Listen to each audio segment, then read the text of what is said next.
all in all, I think the market is going to level off pretty much. I think the revenues aren't going to grow as much as the unit sales because I think the per platform price is going to come down, mainly because of competition and also because we're seeing more of a trend of companies buying more drones at a time. You're listening to the Drone Radio Show podcast, the show about drones and the people who use them for business, fun, and research. Hosted by Randy Goers. Hello, everyone. This is Randy Goers, and welcome to the Drone Radio Show podcast, episode 256. What's the outlook for the drone industry? That's the question we explore in my continuing series of interviews with industry analysts, writers, and editors. In this series, I interview guests with diverse opinions and perspectives on the industry. They provide a range of insights on some of the industry's current topics and trends. By the end of the series, you'll have a good sense of where the industry is going and how you can position yourself to take advantage.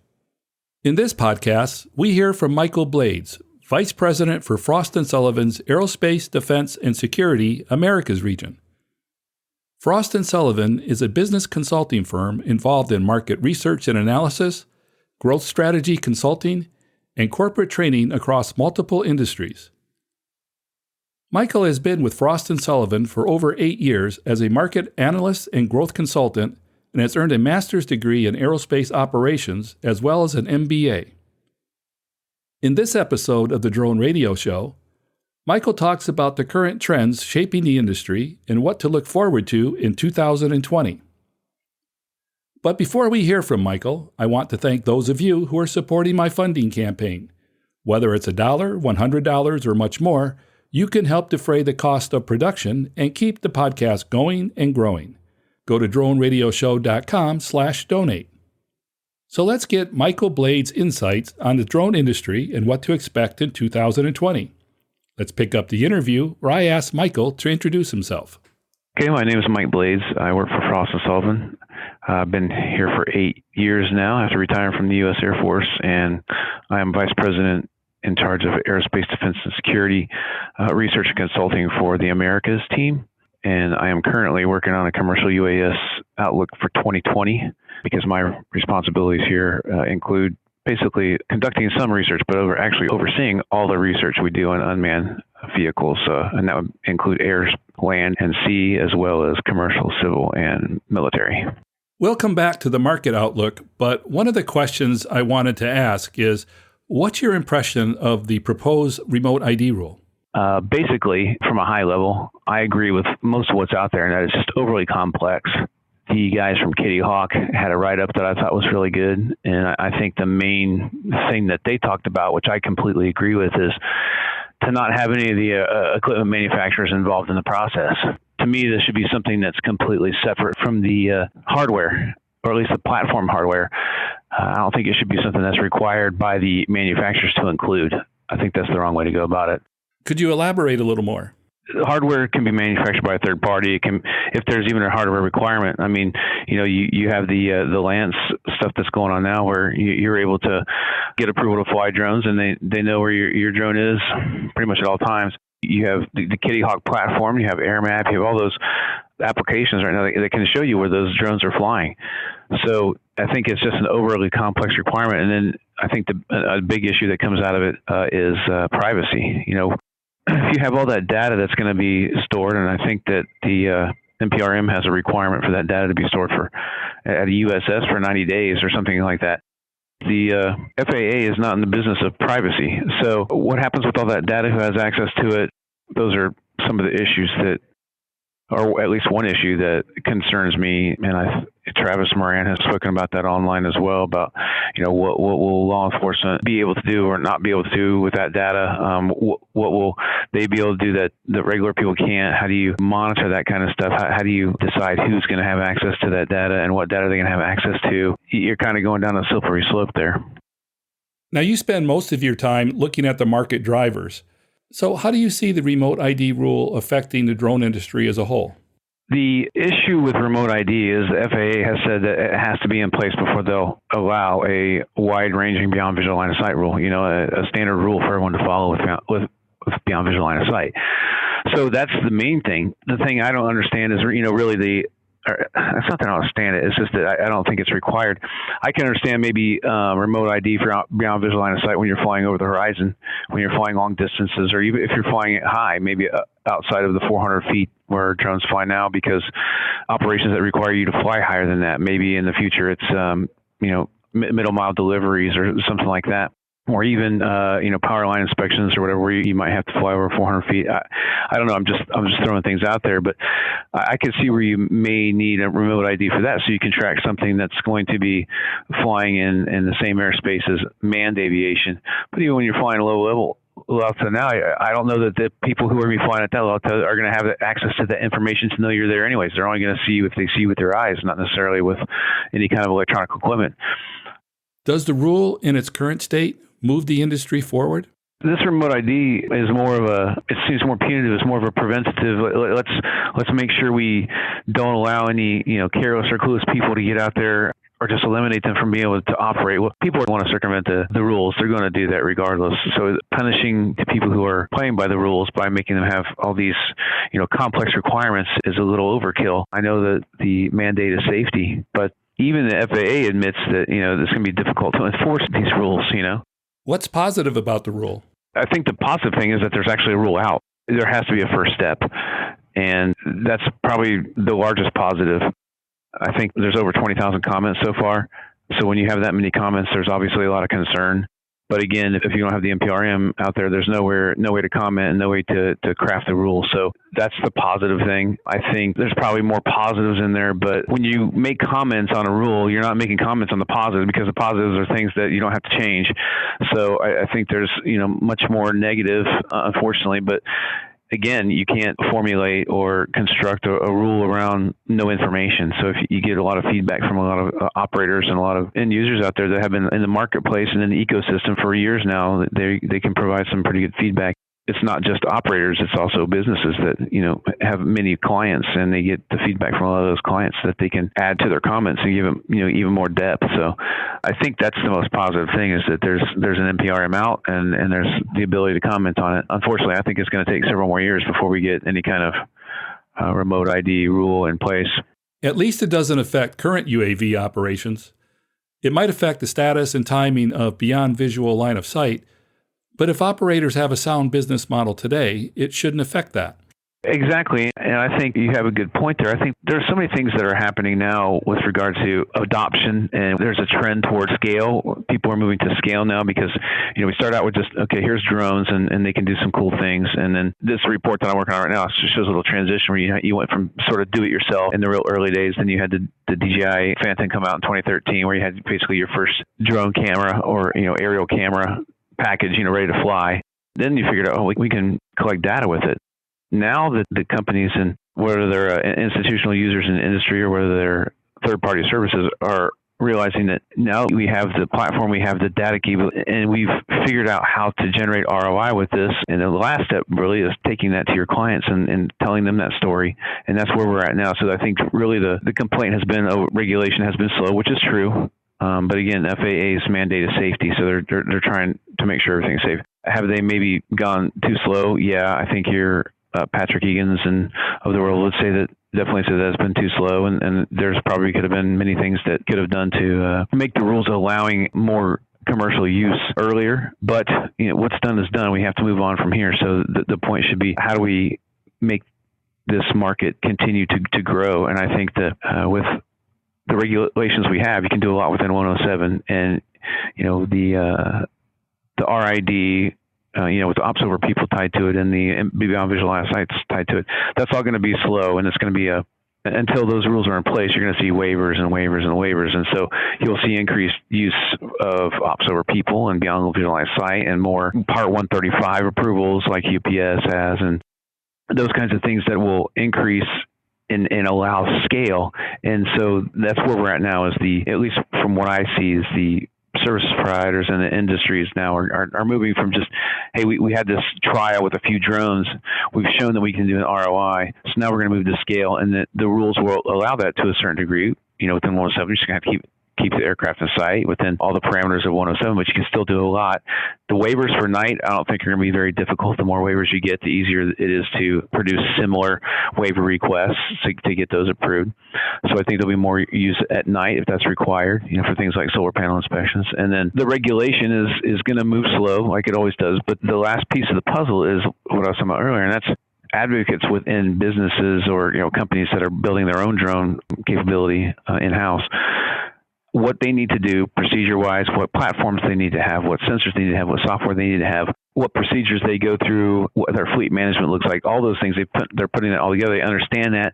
Now, they've done it on a trial basis. Now they're going to scale it. And the way that they do that is they are more and more focusing on how, especially the third-party services, how do we tell that story to our potential clients in order to make them understand that drones can be cost efficient or can increase safety, or whatever your metric is at the end of the day.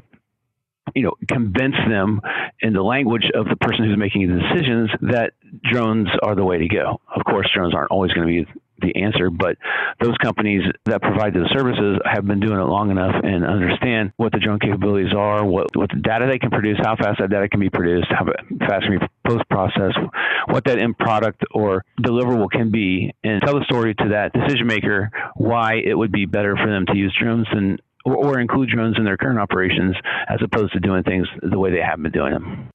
At the start of our interview, you mentioned that you're working on a commercial UAV market outlook. What can you tell us about where the market is going?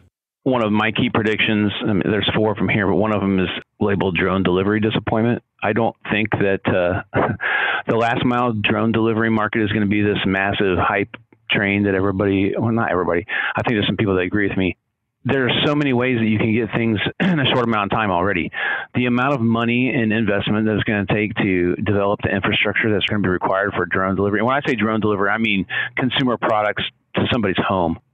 The use case for things that are required now for saving lives or for health reasons, whether it's medicines or blood or even organ transplants, those are the things where I think drone delivery are going to continue to flourish, just like they have with Zipline and what UPS is doing with their 135 delivering medicines on a medical campus. Maybe what Fordy's been doing with the defibrillators deliveries. So those are all things I can see for delivery, but these vanity things where you're getting delivered ice cream or pizza or burritos, I don't see the business model for that for quite some time. I think there would have to be a ton of money invested in the infrastructure that would be required to do that, because you're going from a point of an item from delivery to we don't know where that point is. So what's going to be required? Are you going to be able to overfly everywhere? Are you going to have to go on certain routes? What are the rules going to be with regards to that? Whereas if you're delivering something to a certain place all the time with that drone, that's going to be easier to do. You can get, even before beyond visual line of sight is a rule that is a blanket rule, you can get waivers to do things like that. They're doing it already in North Dakota. So that's one of the things I have pointed out. There's a couple other things. I think consolidation is going to accelerate. You've been asking what some of the big stories were for 2019. And to me, I thought there was an interesting surge of M&A at the end of the year. When Measure announced that their services business was going to be 60% or something like that purchased by Aerodyne, I thought that was interesting because that company, Measure itself, was going to be focusing on the software, focusing on their ground control software, while the services is going, mostly over to Aerodyne, streamlining things like that. And then we had AirMap by Hanger, which was interesting because AirMap is, basically UTM, whereas Hanger is end-to-end. So you see a lot of consolidation trying to provide that enterprise end-to-end services software platform. Sky Futures was acquired. I don't think that was at the end of the year, but Esri acquired 3DR SiteScan in December. So, December was when Aerodyne and Measure happened. December was when Esri and 3DR happened. So I had a prediction last year that we would see an increase in M&A, and we sort of did at the end of the year, but I think that's really going to flow over into this year, and we'll start seeing more and more. There's a lot of dead money out there with regards to investment in some of these drone hardware, software, and services providers where the companies are either going to go away or they're going to get acquired. When people talk about restricting foreign-made drone components and the impact that might have on the supply chain, what does that mean for us? I've been talking with Travis a lot about this, and it's very interesting because he pointed out the Bloomberg article about the computer servers that had a small little chip put in them, and they went in supposedly to 30 different companies and basically allowed a backdoor for Chinese hackers to come in and root around in these networks. Of course, the big companies that were supposedly involved are saying that didn't happen, but to me, I'm old school. I don't understand a lot about hacking and whether it's software or hardware, to be quite honest with you. But what bothers me is the perception. And when you see those things and you see the DOI grounding all their drones, they may not have any evidence that there's any kind of backdoor capability for data to be distributed to Chinese servers or whatever. But I think it is very political. I mean, I think DJI has a little bit of a point of whether it's supported by actual evidence or whether it's political. But the issue is the perception. And when you start having people perceive that, things from China may not be good for them, especially if you have an operation where you're collecting data that could be sensitive to some degree. Obviously, the government is going to be more worried about these kinds of things than commercial. But, you have commercial companies, especially in the energy industry, that probably aren't going to want their data falling into the wrong hands. Is it possible that we might see an escalation or more restrictive policies? I don't know how much more you can escalate it in the government area because DOI is grounded in the latest NDAA. It basically bans any government agency from purchasing any kind of, it's not just drones, but I think it's subsystems as well that come out of China. And I describe it as a chink in the armor. I don't think it's going to cause DJI to go under or anything like that. I think it might motivate some people who are investing in drones now for enterprise use to maybe look at alternatives that they know their data is safe. Again, I don't want to disparage DJI because I don't have any evidence that they're doing anything wrong. It's just the perception. And quite honestly, if you look at the setup that they have with Skycatch, I think it is, they have like 100 drones. I can't remember if they're Matrice 100s or whatever, but they put Skycatch's data on there, and from what I understand, it's completely secure.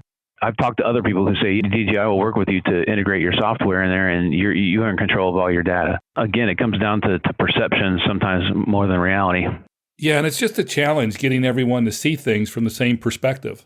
Yeah, and there's an issue too with maybe using it as a crutch to try to jumpstart the U.S. industrial base to be able to manufacture small UAS. It just doesn't exist.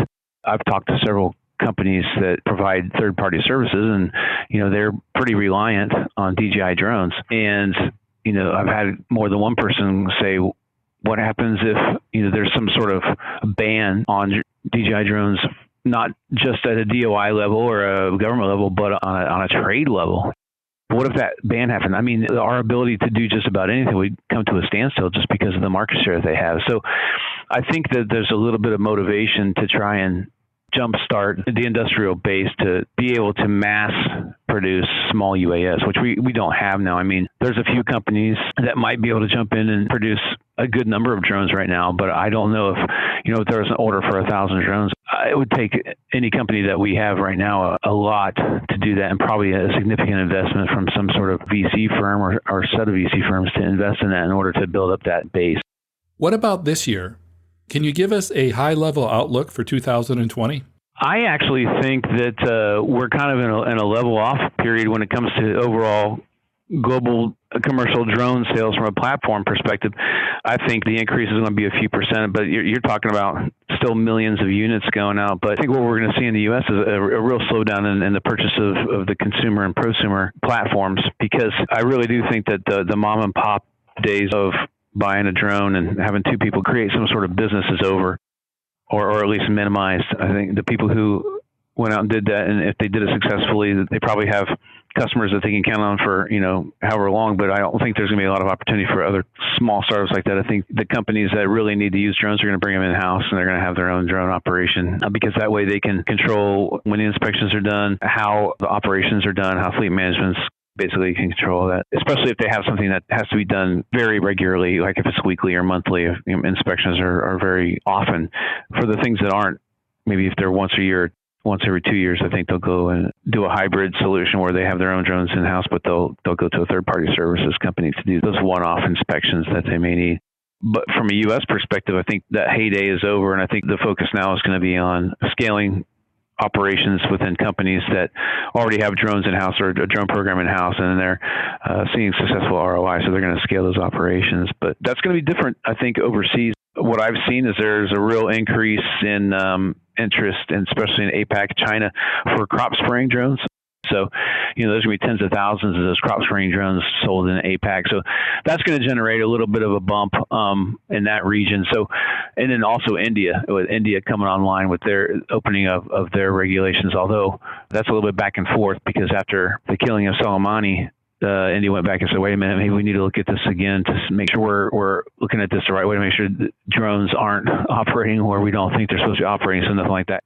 But they have put in their, what's it called, Digital Sky, I think, their program for registration, and they just had a grace period to allow people who hadn't registered their drones to register their drones. So it may not be as large, or might not be as widespread as what happened in the U.S. when 107 came out and everybody started thinking they could make $1 million with drones. But I do think it's going to provide a bump to sort of offset the slowing in sales in North America and maybe Europe. So all in all, I think the market is going to level off pretty much. I think the revenues aren't going to grow as much as the unit sales, because I think the per platform price is going to come down, mainly because of competition, and also because we're seeing more of a trend of companies buying more drones at a time. So instead of buying 2 drones, maybe they're buying 10 drones, and so you get a little bit of economies of scale, which drives the average price down a little bit. So basically, I think it's a flat market. You'll see a lot of reports out there, it's 10, 15% a year. I think it's much flatter than that. My CAGR is under 5%,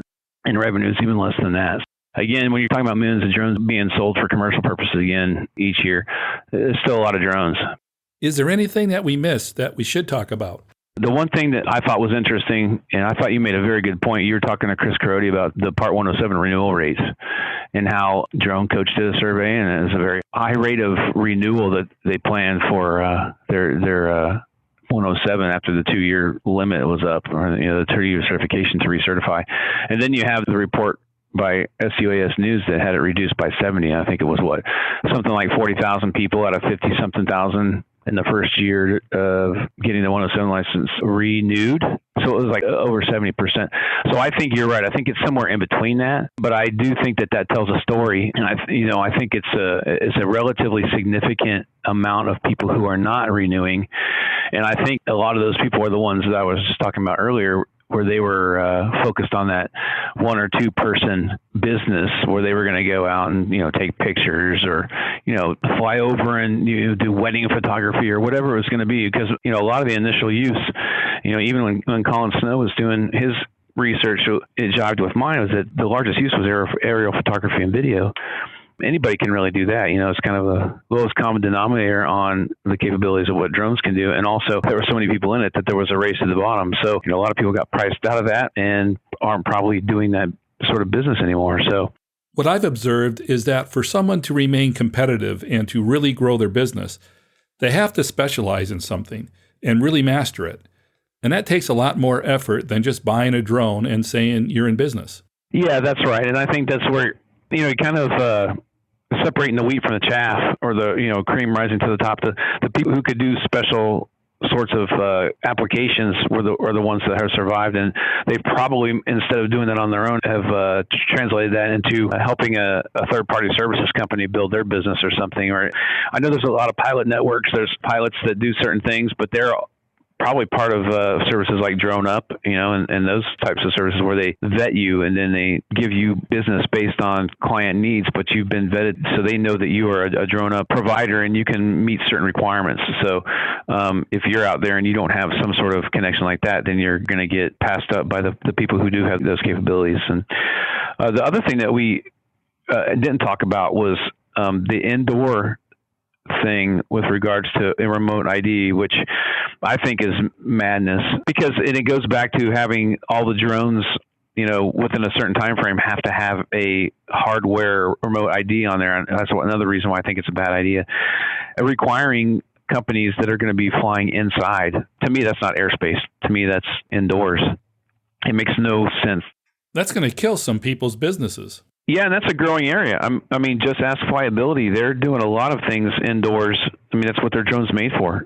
They should not be required to have some kind of remote ID on there to fly indoors. I mean, I know what the idea is. The idea is if we put this remote ID on everything, even if it's flying indoors, then someone can't snag it and go take it outdoors and fly it without us seeing it. But like the guys from Kitty Hawk said, you can't preempt everything with an electronic monitoring device. That's what they do to criminals. So requiring drones that are going to be flying inside to have remote ID is it lacks vision, and it's just not smart. I mean, that's a real growth area, like I said, and not just for the drones like what Five Bellies, and there's several companies that their entire business model is selling drones to warehouses so they can go in and do automatic inventory taking, right? So they go in there and they take inventory, and a person doesn't have to do it. They do that outdoors too, but if that has to have a remote ID on it, great. Then there should be a way to do that without having to have some sort of manufacturer required electronic box on it. So, because we do it anyways. Like I said, drones emit enough information now that you can use that as a remote ID. So I don't know what the answer is. I just know that it doesn't need to be as complex as what they're talking about in the NPRM. And for my final question, Michael, what message would you like to leave regarding the drone industry? I think we are in that area now where it's sort of, and I'm not supposed to be quoting other people's stuff as an employee of my company, but everybody talks about the hype cycle, and I think if we want to look at the hype cycle, I think we're finally starting to exit that trough of disillusionment and starting on the sort of consistent growth trajectory. I think what that means is we're starting to move towards scale. We're starting to move towards companies understanding that they do understand how to operate drones. They understand how those drones can help their business, what benefits they can provide, and now they're going to scale that so that they can do it on an even larger or a more expanded basis to achieve even more ROI. And then obviously, hopefully copy that for other parts of the business or other businesses, depending on what your business model is. If you're an institutional user, if you're a third-party services operator. And I also think we're going to see a continued movement towards fragmentation, where there's a lot of niche areas now that companies are fulfilling, and the real success, I think, is where people have become subject matter experts in conducting specific operations. There's companies that only do wind turbine inspections. There's companies that only do inspections of renewable energy, whether that be solar power or other things that are involved in the solar energy markets. And so I think we're going to see that because it takes different drones, it takes different subsystems or sensors, and it takes different software capabilities, because each of those solutions requires different data, different accuracy of data, and then maybe a special way that needs to be presented at the end, however that's displayed or whatever the deliverable information is. So I think you're going to see a continued fragmentation into really specific use cases where businesses are the best at that, and those are the ones that are going to succeed. That's it for episode 256 of the Drone Radio Show. I hope you enjoyed hearing from Michael Blades of Frost & Sullivan. I want to thank Michael for taking the time to speak with me. If you want to learn more about Frost & Sullivan or want to connect with Michael, check out the website at www.frost.com. If you like the Drone Radio Show, please consider supporting the podcast with a small donation. The content is always free, but for as little as $1, you can help defray the cost of production. To donate, go to droneradioshow.com/donate. And thanks for listening. Your support means a lot to me, and I hope you'll listen to more episodes of the Drone Radio Show podcast to hear how others are using drones for business, fun, and research. For the Drone Radio Show, I'm Randy Gores.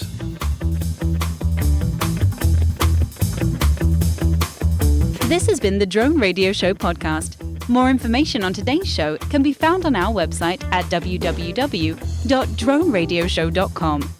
If you're using drone technology for business, fun, or research and would like to share your experience on the show, please visit our website and fill out a guest appearance application. And don't forget to follow us on your favorite social media channels.